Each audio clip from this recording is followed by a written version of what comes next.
இவங்க தான் வந்து பிரத்யங்கிரா தேவி. ஸோ கந்தாசிரமம் அப்படின்னு தாம்பரம் கேம்ப் ரோடு தாண்டி மகாலட்சுமி நகரில் இருக்குது.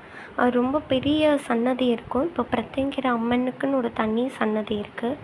இவங்க தான் பிரத்யங்கிரா தேவி அம்மன். இவங்க தான் வந்து ஸ்ரீ சர்வேஸ்வரர். இது வந்து நம்ம வந்து ஃபோட்டோலாம் நம்ம எடுக்கக்கூடாது. பட் அங்கே நான் சாமி படம் வாங்கினேன், பார்த்துக்கோங்க. இவங்க தான் வந்து சர்வேஸ்வரர். பிரத்யங்கிரா சர்வேஸ்வரர்லாம் ரொம்ப பவர்ஃபுல்லான சாமி. நமக்கு கெட்டதை நினைக்கிறவங்கள அழிச்சிடுவாங்க, நமக்கு நல்லது அள்ளி கொடுப்பாங்க. அவங்களோட வரலாறெல்லாம் கேட்டு பாருங்கள். அங்கே வந்து புவனேஸ்வரி தாயார் இருப்பாங்க. இவங்க தான் அந்த சாமி. லக்ஷ்மி கடாட்சமாக இருப்பாங்க. எனக்கு ரொம்ப பிடிச்ச சஹஸ்கரலிங்கம், ஸ்ரீ மகா சஹஸ்கரலிங்கம் மூர்த்தியாக இருப்பாங்க. இவங்க ரொம்ப பெரிய சன்னதி. ஓம் நம சிவாய.